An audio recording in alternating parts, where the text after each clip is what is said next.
ଓଡ଼ିଶାରେ ବଡ଼ ଭେଟିଦେଲେ ପ୍ରଧାନମନ୍ତ୍ରୀ ମୋଦି। ପ୍ରଧାନମନ୍ତ୍ରୀ ମୋଦି ଶନିବାର ଦିନିଆ ଝାରସୁଗୁଡ଼ା ଗସ୍ତ ଆସିଛନ୍ତି। ଝାରସୁଗୁଡ଼ା ସ୍ଥିତ ଅମରପାଲି ପଡ଼ିଆରେ ଆୟୋଜିତ ସାଧାରଣ ସଭାରେ ଯୋଗଦେଇ ପ୍ରଧାନମନ୍ତ୍ରୀ ବିଭିନ୍ନ ପ୍ରକଳ୍ପର ଶିଳାନ୍ୟାସ ଏବଂ ଲୋକାର୍ପଣ କରିଛନ୍ତି। ପ୍ରଧାନମନ୍ତ୍ରୀ ଓଡ଼ିଶାକୁ 1700 କୋଟିରୁ ଅଧିକ ମୂଲ୍ୟର ରେଳ ପ୍ରକଳ୍ପ ଦେଇଛନ୍ତି ଉପହାର।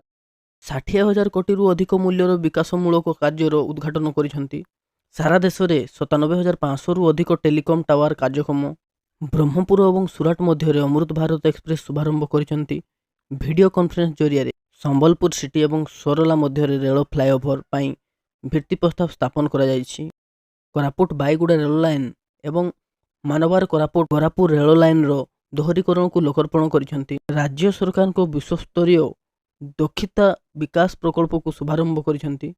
ରାଜ୍ୟର 130ଟି ଉଚ୍ଚ ଶିକ୍ଷାନୁଷ୍ଠାନରେ ୱାଇଫାଇ ସେବା ଉଦ୍ଘାଟନ ହୋଇଛି। ଭୀମସାର ଓ AMKCG କଲେଜର ଉନ୍ନତିକରଣ ପାଇଁ ପ୍ରସ୍ତୁତ ମାଷ୍ଟର ପ୍ଲାନ୍ ଲୋକାର୍ପଣ କରିଛନ୍ତି। ଅନ୍ତର୍ଦୟ ଗୃହ ଯୋଜନାରେ 50,000 ପରିବାରକୁ ଗୃହ ନିର୍ମାଣ ପାଇଁ ମଞ୍ଜୁରୀ ପତ୍ର ପ୍ରଦାନ କରିଛନ୍ତି। ଦେଶର 8ଟି ITI କ୍ଷମତା ବୃଦ୍ଧି ପ୍ରକଳ୍ପ ଶିଳାନ୍ୟାସ। ସେହିପରି ସାରା ଦେଶର 4G ସେବାକୁ ଶୁଭାରମ୍ଭ କରିଛନ୍ତି ମୋଦି। 10ଟି ବ୍ୟାଙ୍କ ମିଶି 4ଟି ବ୍ୟାଙ୍କ ହେବ। ବର୍ତ୍ତମାନର ସବୁଠୁ ବଡ଼ ଖବର ହେଲା ଅର୍ଥମନ୍ତ୍ରୀଙ୍କର ବଡ଼ ଘୋଷଣା। ଦେଶର 10ଟି ବ୍ୟାଙ୍କ ଏବେ ଏକତ୍ର ହୋଇ କରାଯିବ ମାତ୍ର 4ଟି ବ୍ୟାଙ୍କ ଏବଂ ଦେଶରେ ରହିବ କେବଳ 12ଟି ରାଷ୍ଟ୍ରାୟତ୍ତ ବ୍ୟାଙ୍କ। ଦେଶର ଅର୍ଥବ୍ୟବସ୍ଥା ସୁଧାରିବା ପାଇଁ କେନ୍ଦ୍ର ଅର୍ଥମନ୍ତ୍ରୀ ନିର୍ମଳା ସୀତାରମଣ ଏଭଳି ନିଷ୍ପତ୍ତି ନେଇଛନ୍ତି।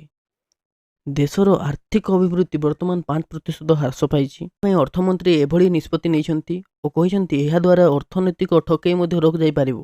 ତେବେ ପଞ୍ଜାବ ନ୍ୟାସନାଲ ବ୍ୟାଙ୍କ ସହିତ oriental bank of commerce O United bank ମିଶାଇ ଦିଆଯିବ। ଏହା ପରେ ପରେ କାନାରା ବ୍ୟାଙ୍କ, ସିଣ୍ଡିକେଟ୍ ବ୍ୟାଙ୍କ ମିଶିଯିବ। ସେହିପରି union bank of India, Andhra bank, corporation bank ବିଲୟ ହୋଇଛି।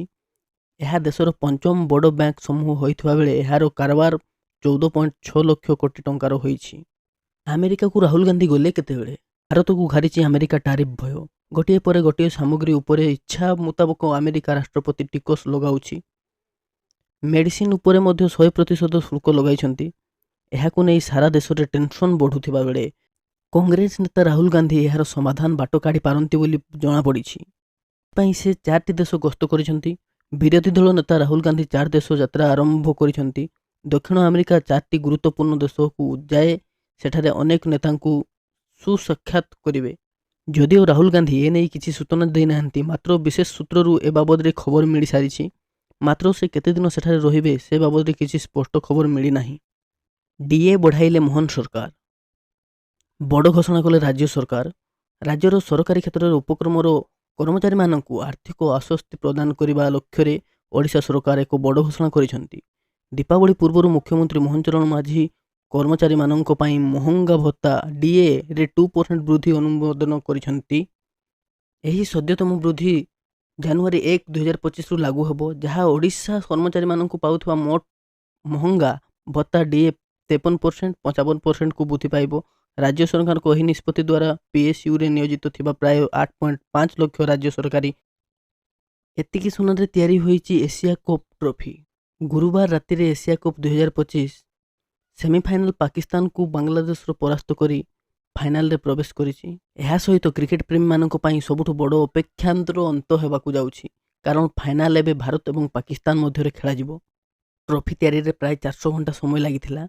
12 ଜଣ ଭିନ୍ନ ଭିନ୍ନ କାରିଗରୀ ଏଥିରେ କାମ କରିଥିଲେ। ଏହାର ଜଟିଳତା ଏବଂ କାରିଗରୀ ଏହାକୁ ସମ୍ମାନଜନକ ପୁରସ୍କାର କରିଥାଏ। ଏସିଆ କପ୍ ଟ୍ରଫି କେବଳ ଏକ କ୍ରୀଡ଼ା ପୁରସ୍କାର ନୁହେଁ, ବରଂ ଏସୀୟ କ୍ରିକେଟର ସମୃଦ୍ଧି ଏବଂ ଗୌରବକୁ ପ୍ରତୀକ। ଏହାର ଧାତୁ ସାମଗ୍ରୀ, ଡିଜାଇନ ଏବଂ ପ୍ରତୀକ ଏହାକୁ ଅନନ୍ୟ କରିଥାଏ। ଏହା ବିଜେତା ଦଳ ପାଇଁ ଏକ ଅମୂଲ୍ୟ ସମ୍ପତ୍ତି ହୋଇ ରହିଥାଏ।